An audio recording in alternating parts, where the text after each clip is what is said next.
Happy House, presented by Creative Kid Stuff.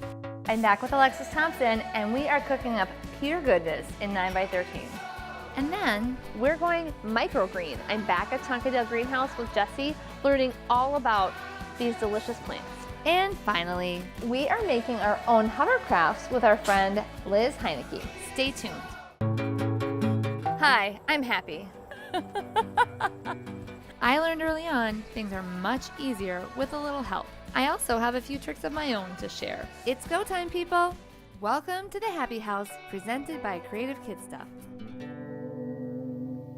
I love to bake things in 9x13 pans because that usually means I can put all of my ingredients in together, pop it in the oven, and I'm good to go. So I'm with my friend Alexis Thompson, local radio personality, but also my partner in crime for some of these things. Yes, I'm excited. So you do cook a lot of you Not don't? really. No. Okay. I like to go out to eat. I also like to go out to This is so bad. eat. I'm really bad. I know. I don't have kids and lots of going out. So Yeah, and heating things up Yeah, well, and leftovers. enjoy it while you can. Yeah, I right? guess. Yeah. I guess. But So- this is good for me to know because this is like a really good, looks like a recipe we can have a lot of friends over and. Yep, it can be an appetizer, but it also could be a dinner. So it's pretty easy. The first thing we're gonna do is take our trusty 9x13 pan Okay. and spray it with some cooking spray. Perfect. Then we are going to take, and you could use, I have chosen the sweet Hawaiian rolls for this particular recipe, but you can use any kind of dinner rolls that appeal to you for this. Okay. So what we're going to do is these rolls come all together in the package, and we need to cut them all in half. But what I've done, because I'm kind of lazy, is I have simply sawed through this all at entire once. thing so that they're all together. The base is still Perfect. connected. So we can go ahead and take these. Sometimes the tops don't stay connected, but that's okay because we're gonna have to top our secret dish anyways. So then you can go ahead and put this in the bottom of the pan and just kind of center it. All right. Before we started, I preheated our oven to 350. So the next step is we are going to layer cheese all over here. Okay. My kids, some hate cheese, some like it, so I might even choose to leave the cheese off half of it. Yeah. Okay. Is that enough? Yeah, that is enough. Okay. Then we're gonna pop this in the oven and let it melt, and then we'll put our topping on. But first what I'm gonna do is show you how to make the topping. Okay. So I have about a pound of ground beef. You could use ground turkey, you could use Italian sausage, you could use a mix if you want. It just depends on what you want the flavor of these. Basically tiny little sandwiches is what we're making. Well, pulled pork might be good too. Yes, it might be good. So we've got this pound of ground beef that I've browned, and then you're gonna add some or all of a can of tomatoes. It just depends kind of what you want that to look like. So I can add some, and we can stir it. Yeah. Okay. Look at teamwork. Then you're going to stir in some mustard and a little bit of Worcestershire sauce to flavor this up. So you can kind of think these are going to end up being like mini hamburgers or, mini quote unquote sliders. So we basically, by adding the tomatoes and the mustard, are adding our ketchup and mustard on our burger. The smell is good. Okay, Alexis, we've melted our cheese. Now it's time for the toppings. All right. So first, spread the ground beef that we mixed with the tomatoes and the mustard and the Worcestershire sauce. So go ahead and spread the meat and just do a nice layer, maybe like a ½ inch, and then just cover the base of our bread. Okay. All right. How's that? That looks great. That looks really good. Next, bacon. All right. So sprinkle bacon again over the top. Put all of this on? No, I'm just kidding. Okay. Just a little sprinkling.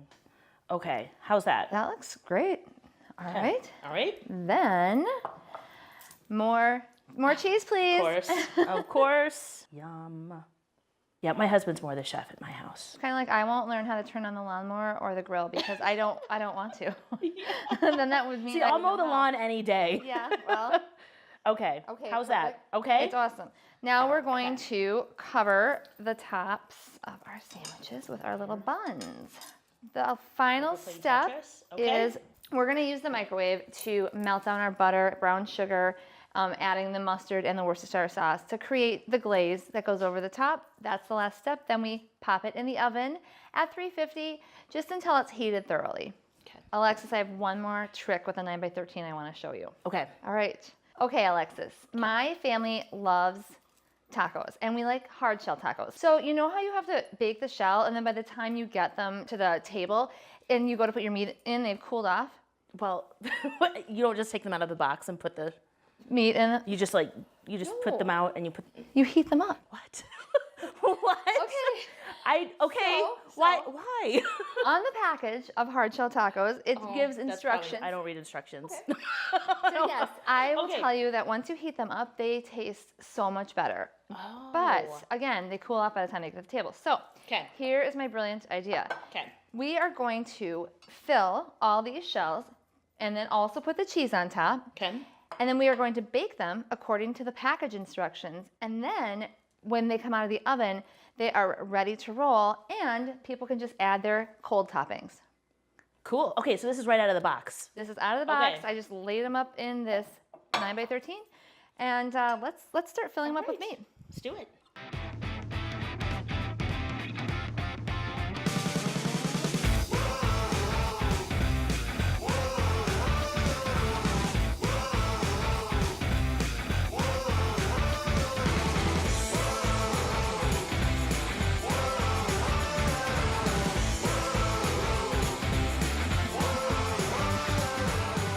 It's like, did you see what's going on here?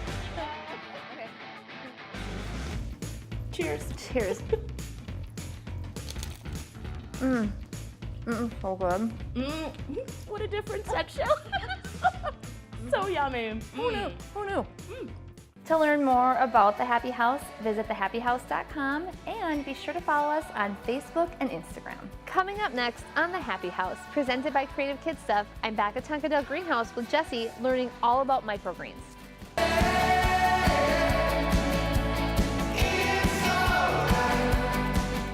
I've been hearing the term microgreens all around me. I see it online on my favorite social media sites and at my favorite restaurants. So I was intrigued. I don't understand exactly what it is. Of course, anytime I'm intrigued about something green, I come to you, Jessie, at Tonkadale Greenhouse, because I know you'll be able to help me out and help me learn. Absolutely. So we're actually today going to talk about microgreens and sprouts. So first we need to know what the difference is. Yeah, what is the difference? So with sprouts, you're eating the seed, the root, the stem, and it's actually called a cotyledon. So it's not even the first true leaves. Okay. And then with microgreens, you're eating the first true leaves. So when they come up and they form their first 2 true leaves, you're eating the first true leaves and the stems. So is it essentially a mini version of the mature plant? Exactly. So it's just a miniature plant. Okay. And you can use all types of seeds. So here we have represented radishes, Swiss chard, spinach, lettuces are great. Kind of any of those herbs and lettucey things, leafy things, the leafy greens and things that you would eat all grown up.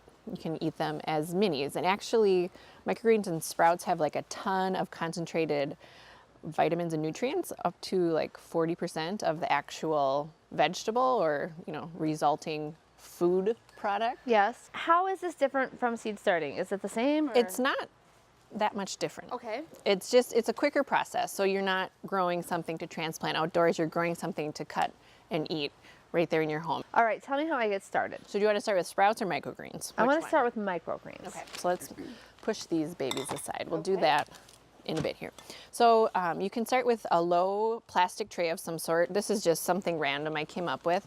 We have an example here using a strawberry container. You could use like your salad clam things. Is that what they're called? Yeah, just repurpose. I love it. So, yep. Stuff from the grocery store. I think it's like actually really ironic to grow lettuce in a lettuce container. I love it.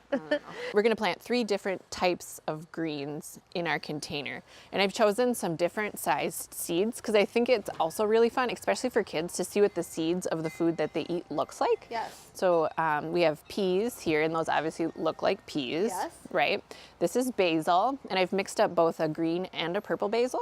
Nice. And so the plants that are going to have those colored leaves are going to have extra nutrients because those are like the anthocyanins and carotenoids and things that have a lot of nutrients. So Eat the rainbow, right? the rainbow, Yeah. you got it. And then these are beets, and these are these beets have red leaves, so it's going to be actually kind of pretty too once it sprouts. Before we get started with planting, can I ask what kind of soil and how you treated this? So we just used an organic seed starting mix, so it's a little bit lighter and finer than potting soil.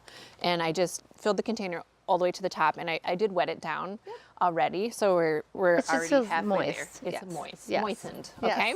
And so we're going to plant our seeds very densely, so you want them to kind of cover the whole surface, okay? So I'll just divide, and then we're just gonna pick our seeds and sprinkle them over the top, and we wanna really, cover it densely, okay? That is full. The thing that I think is really interesting is the microgreens actually taste like the vegetable or food product they become. So even though I'm not going to grow an actual beet, you're telling me that the leaf is going to taste like a beet? You got it. So we want to make this like dense thicket of microgreens, right? So you can't really screw this up. When you're planting outside, space ½ inch apart, thin to whatever. We don't have to worry about that stuff here, okay? Okay, and then the last step is just to cover the seeds lightly with our seed starting mix. Now if you're doing lettuces, lettuce needs light to germinate, so you won't want to cover those. Okay. You don't want to cover So those babies if I was up. planting lettuce, I would just leave it without this. Okay. Yep, so we'll just put a light sprinkling of the potting soil on top. I'll do it so you don't have to, we don't both have to get Dirty. dirty.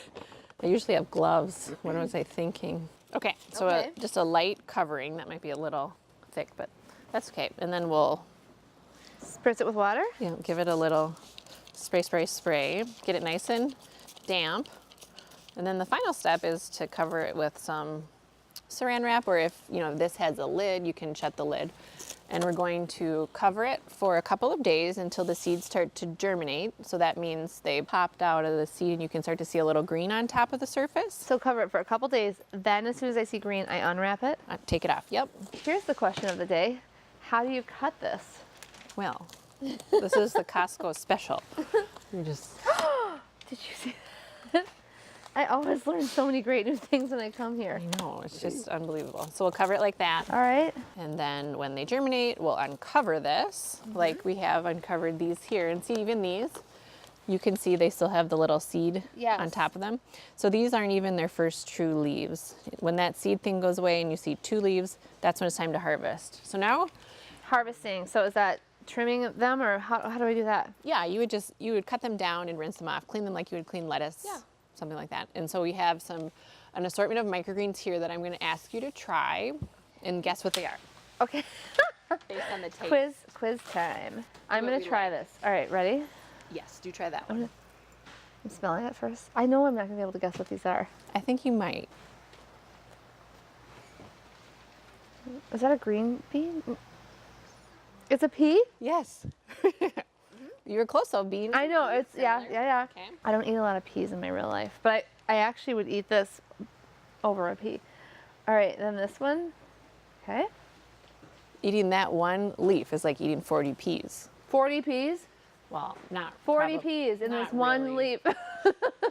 Well, right? Because if the nutrients are dense down, that's probably an exaggeration, but The point is, there's a lot of bang for your buck. And you know what I love about this? These could easily go in the smoothies I make for my yes, kids. smoothies, they and wouldn't would- even know. Correct. You can guess this one. Come on. Okay. It's a leafy thing. Okay. Rhymes with hail. Kale. Got it. Kale is so sharp when it's fully grown. This is a really great way to eat kale. Okay. Okay, and last. And this guy. That's lettuce, right? No. Keep chewing. Oh, I don't like it. Is it a rat? What is it? A radish? You got it. Oh, I still don't like radishes even when they're a microgreen. But isn't it good and spicy? It is spicy. Delicious, right? I love it. Jesse, I loved learning about this, and I'm definitely going to do it because I bet you anything my local grocery store would charge me a lot of money for these microgreens, and I think I can do Just it a couple on my own. bucks. Seed packet is a couple bucks. Thank you so much for teaching me about this. I'm sorry I still don't like radishes. That's okay. There's still time for you. And we ran out of time. We did not talk about sprouts. However, you're telling me it's very easy. Instructions are on the back of the package. Super easy. Package, seed jar, sprouting lid, water. Easy. Okay, and people can just go to thehappyhouse.com. We'll post the information there. Awesome. Jesse, I can't wait to do my next project with you. Me either. Coming up next on The Happy House, presented by Creative Kid Stuff. We are with our friend Liz Heineke, our favorite scientist, making hovercrafts. Right, girls?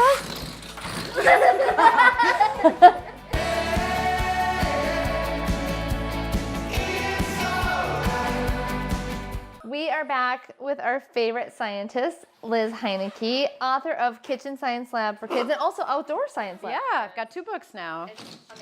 Oh! We have a situation happening right here. But Liz, before we start our experiment, which is us making hovercrafts, you are going to teach the girls, Penelope and Evie, a song. Is that right? Yeah, can you guys sing while you blow up your balloons? Okay, stop blowing for 2 seconds. Are you ready? Repeat after me. Physics, Physics, biology, biology, chemistry, chemistry, yeah, Yeah. physics, physics, biology, biology, chemistry, chemistry. yeah. Awesome job, girls. All right. Do you want to make some hovercrafts? Do you girls like science? Yeah? Yeah. See? That's what I'm talking about right there. So you do want to make some hovercrafts today? Liz, I am fascinated by this project. Mostly I'm fascinated because you somehow found CDs. Like, is Milli Vanilli on here? Like, Yeah, pretty sure there's some. That's my Madonna CD over there. Yeah, I love we got it. this. So most people have some old CDs around their house, right? Or old DVDs they're not using anymore. You can use these to make a hovercraft. Now, do you girls know what a hovercraft is? What do you think it is? What does something do when it hovers? Like moves. Right, and it stays right above the surface, right? So can you guys say air, Air, cushion, cushion, vehicle? vehicle. That, an air cushion vehicle is another name for a hovercraft, and it is something that moves around on a cushion of air. And what's cool about that is when something moves around on a cushion of air, it reduces the friction, so it can kind of float around like an air hockey puck, right, on an air hockey table? Yeah. All right, so what's this? Do you girls know what this is A even? DVD. Yep. What do you think this is? DVD, yeah. It's a CD. It's like a DVD. What is this? Can you see what this is? I'll give you a hint. Bottle cap. And it's the kind that pops open, right? It's the kind that I got off of a water bottle. Now, I'm not going to do this right now, but over by Happi, I have a glue gun, and you can see that I have glued the top of this water bottle onto the CD, right? Yep. So there's still a hole in the bottom of the CD. And then I've popped it closed, so no air can get through. I'm going to pop my clothes. Okay. So this is the part grown-ups would do first, ladies, when we are working with younger. A hot glue gun, right. Older kids could absolutely do it themselves, so. Okay, now what we're gonna do is we need air for our hovercraft, right? We need an air cushion. So you girls are blowing up balloons. I'm gonna blow one up really big, okay? Keep blowing.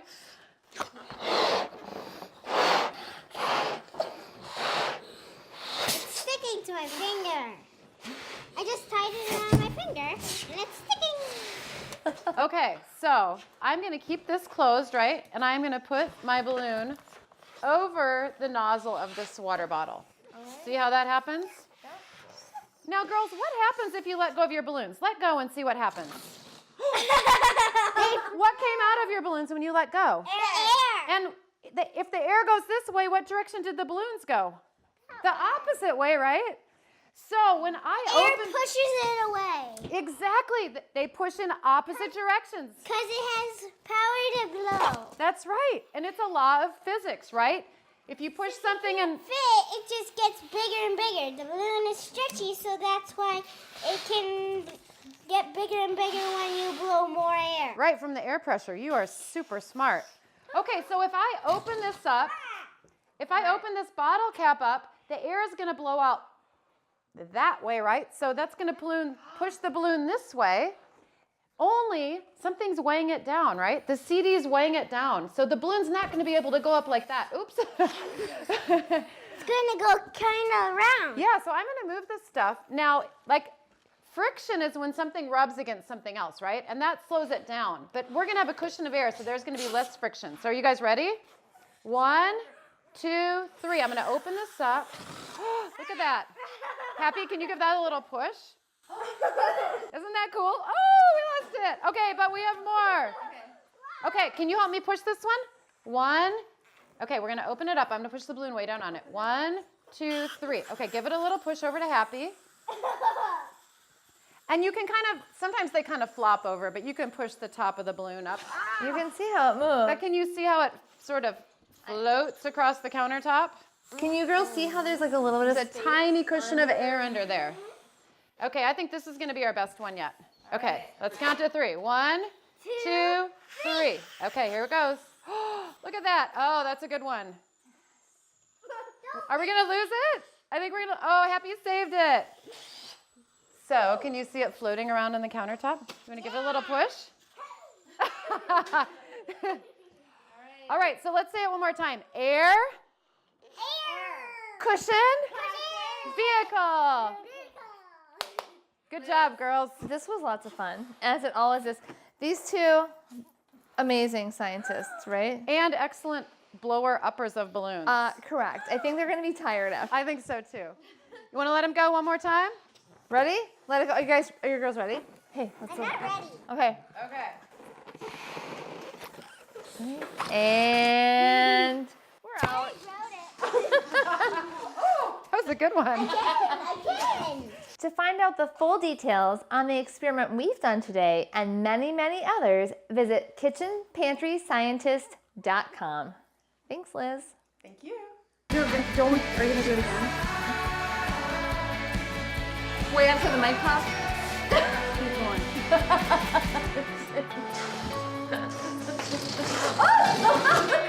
So we have to do it again.